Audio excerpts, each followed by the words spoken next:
You know what's rather interesting?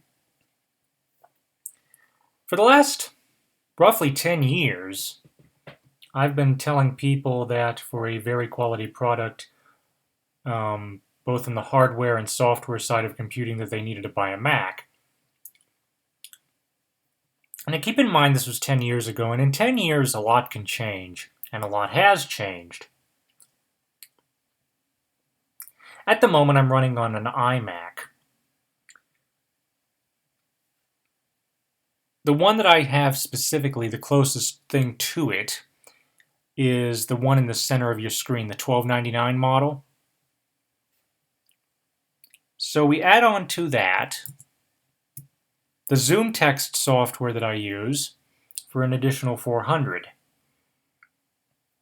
So if we do the math, that's 13 plus 4, that is $1,700.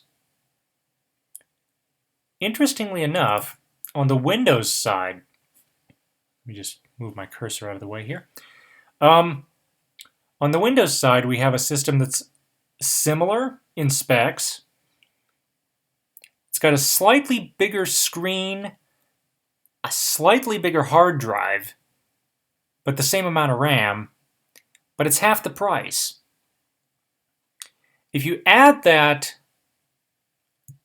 on to the ZoomText USB drive, which ZoomText is available in multiple configurations and multiple forms. The one that I would be probably getting is the ZoomText Magnifier Reader USB drive for reasons of portability. My girlfriend uses Windows. My family uses Windows. Both my brother and my mother use Windows. The extended family is sort of a mix. But a lot of people in my family do use Windows far more than using a Macintosh, and that's the reason for the USB drive. It means that I get to carry my enhancements, my magnification with me. All I have to do is a small installation, and I'll have it wherever I go, whenever I need to help them out. This is what the drive looks like. That drive is $699, and if you add on the $599 of this computer, so we'll say $600 plus the $700 of the USB drive, that's $1,200. Okay, that is $500 less. That is the price of an iPad between the two systems. Another interesting option to consider is this new breed of HDMI dongle computers. This is the Intel Compute Stick. This is the 2016 version. It comes with Windows 10. There's really no guarantee about whether or not ZoomText would work smoothly on this. In fact, I think this virtual machine's a good benchmark where it'll run, but the experience is going to be kind of But again, I think part of that is due to the virtualization of the environment. The computer, I think that if it were on physical hardware, it would do better. But these specs are low end. But look at the price tag. It's $139. And the beautiful part is, because it's an HDMI stick, my iMac's a 21.5-inch monitor. That Acer is a 23-inch monitor. We have a 48-inch HD TV by LG. That 48-inch TV can become a 48-inch computer monitor with this compute stick. And if it would run ZoomText, then that means I've got a 48-inch computer that I can literally unplug. I've got all my files. I've got my enhancements that I need. I've got everything I can want on a computer, and I can just put it around my neck. And with this $29, let's see, is it 29 or 25? Hang on a second. 26. This $26 keyboard, it's just a great little system. For a total of, $139 and $26. That's $160 roughly. Plus the Zoom Text USB drive at $700. That's under $1,000 for a full system. Now, how it would perform, it's the interesting part, but the concept that you can get a full computer in a form factor like this just boggles the mind. And in terms of an all-in-one system, there's a drastic difference between the Macintosh and Windows in upfront price, even with the assistive technology added on. And these days for casual use, they're both about the same, because think about it. Right now you're watching a video on YouTube in a web browser, right? The collaboration that I do between myself and my colleagues for my work and school is done using Google Drive. I don't use a single piece of Apple software with the exception of Safari.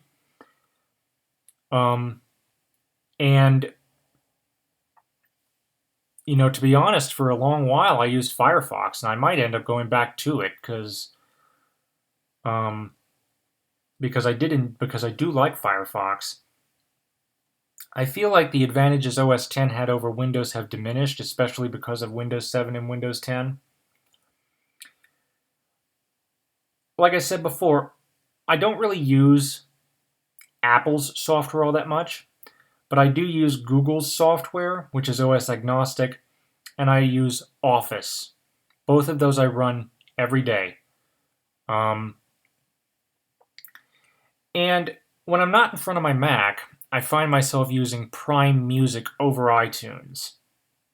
And the reason for that is because, technically speaking, when it comes to music licensing, you don't really own it anyway. You just have a license to listen to it. So if you think about it like that, it does make a lot more sense just to keep it in the cloud. And with the internet all over the place, because it's literally driving our economy,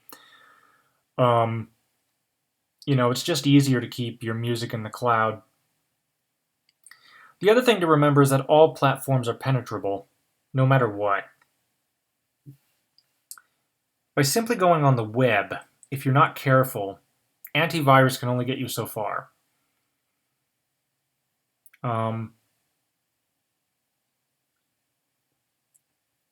And the way I figure is that if I can have a system that provides me with software I need to get things done, such as Office, my magnification and enhancement software, why pay extra money if I don't need to?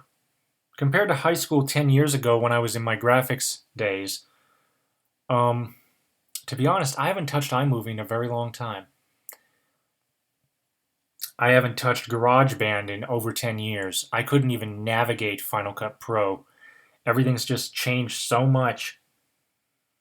And like I said, I do run Microsoft products and Google every single day. And even in the smartphone space, $849 for an iPhone 6s Plus out front.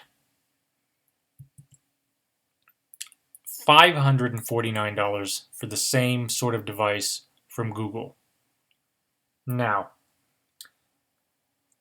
again, think about what you use your computer for. In my case, surfing the web, chatting with friends, reading academic literature, analyzing data, and all of this can be done on a Mac or a PC. The software that I use is completely cross-platform. Like I said, the only exception is Apple Safari, but even on my iPhone I find myself using Google Chrome a lot more than Safari. And for my university work, I use Google Chrome because it more easily works with Google services, which is what the university uses. Um, and it just like iOS, just like Windows and the Macintosh, iOS and Android, same deal. Um, they both have their pluses and minuses, but for casual use, all of these platforms do everything really, really well. So I do think that my next phone will be an Android device, but my next computer will probably be a Windows device. And it's not because I don't like the Macintosh, it's that I'm looking at this from a more frugal standpoint based on what I can do, what I need to do. And both of the platforms, even the mobile platforms these days, have Office. Samsung devices come preloaded with Microsoft Office. So you got Android covered. iOS, there's Office for iOS. Obviously, Windows has Office, and you've got Office for the Macintosh. And given this fact, like I said, the advantages, um, in my view, they've diminished because even the virus protection. I talked a moment ago about that, about how you have to be safe on the web. Every platform is penetrable, and if they try hard enough, they will get in. Even with the amount of control Apple has over iOS over the App Store, there are still ways in. An example of which is the FBI. You may have heard recently they found a way to get into the terrorist iPhone.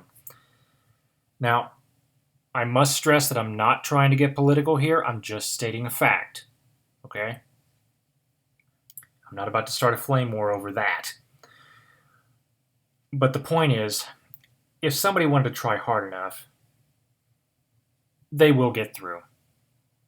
Even smartphones, because smartphones are computers. And by simply going on the web, you expose yourself. And these days, if you don't go on the web, then how are you supposed to participate in modern society? So again, the ways to stay safe, talked about this a moment ago, by installing good antivirus platforms on the programs on the platforms that allow it. I personally use Avast. I've got it running in the Windows 10 virtual machine. I've got it running on my Macintosh. I keep a very close eye on where I go online. On Windows in particular, if I'm installing something, I'll take a look and see if there's not supposed to be. I always choose custom installation, and I look through very carefully to see if there isn't something that I might not want on my system. And given the way that for the basic productivity tasks, there is very little these days that is not available on literally any and every platform that you can muster, that you can think of. All platforms run Office. The two major computer platforms, the desktop platforms, run the software I need in terms of magnification and enhancement. And I'm going to use this iMac obviously until I can't anymore, until either one of the hardware components goes out of it or the software decides to irk up. But thinking down the line, obviously Windows is not going anywhere because Windows is in way too many businesses. And the software that I need, with the exception of the Macintosh version of ZoomText, which is only a couple years old, the software that I need to get things done has been around forever, and it's not going anywhere either. So I figure if I can open myself up to greater hardware choices, why not go ahead and do that? So I just wanted to express that. I do think that, for my next system, for my next phone, it'll be Android, and for my next computer, it'll be a Windows system. As to what form factor I'm going to go with, I honestly don't know. We'll just have to see. Thank you for watching. Comments are welcome, and have a nice day.